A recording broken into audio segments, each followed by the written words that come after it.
ఉత్తర Korea అధినేత Kim Jong Un గది నుంచి బయటకు అడుగు పెట్టారో లేదో ఆయన సిబ్బంది అత్యంత వేగంగా రంగంలోకి దిగారు. రష్యా అధ్యక్షుడు వ్లాదిమిర్ పుతిన్తో భేటీ ముగిసిన వెంటనే కిమ్ తాకిన ప్రతి వస్తువును వారు యుద్ధ ప్రాతిపదికన శుభ్రం చేశారు. తాజాగా వెలుగులోకి వచ్చిన ఓ వీడియోలో ఈ ఆసక్తికర దృశ్యాలు నమోదయ్యాయి.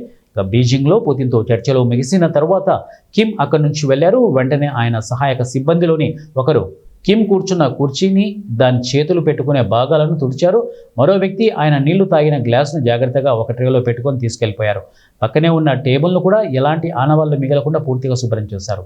ఈ దృశ్యాలు చూస్తుంటే ఏదో ప్రమాదకర రసాయనాలను శుభ్రం చేస్తున్నంత హడావిడి కనిపించింది. ఈ ఘటనపై రష్యాకు చెందిన జర్నలిస్టు అలెగ్జాండర్ యునాసేవ్ తన యునాసేవ్ లైవ్ ఛానల్లో స్పందించారు. చర్చలు ముగిశాక ఉత్తర కొరియా అధినేత సిబ్బంది కిమ్ అక్కడ ఉన్నారనడానికి ఎలాంటి ఆధారాలు లేకుండా అన్నింటినీ జాగ్రత్తగా ధ్వంసం చేశారు అని ఆయన తెలిపారు.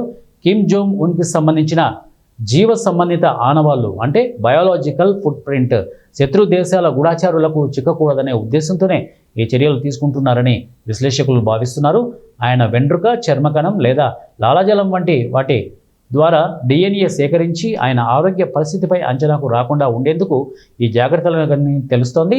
ఇలాంటి విపరీతమైన భద్రతా చర్యలు తీసుకుంటున్నది ఒక కిమ్కు మాత్రమే కాదు, రష్యా అధ్యక్షుడు వ్లాదిమిర్ పుతిన్ కూడా విదేశీ పర్యటనలకు వెళ్ళినప్పుడు ఆయన మూత్ర మల నమూనాలను ఆయన బాడీగార్డులు ప్రత్యేక సీల్డ్ కంటైనర్లో సేకరిస్తారని సమాచారం. ఆ తర్వాత వాటిని సురక్షితంగా మాస్కోకు తరలిస్తారట. తన ఆరోగ్య రహస్యాలు బయటకు పొక్కనీయకుండా ఉండేందుకే పుతిన్ ఈ జాగ్రత్తలు తీసుకుంటున్నట్లు చెబుతున్నారు.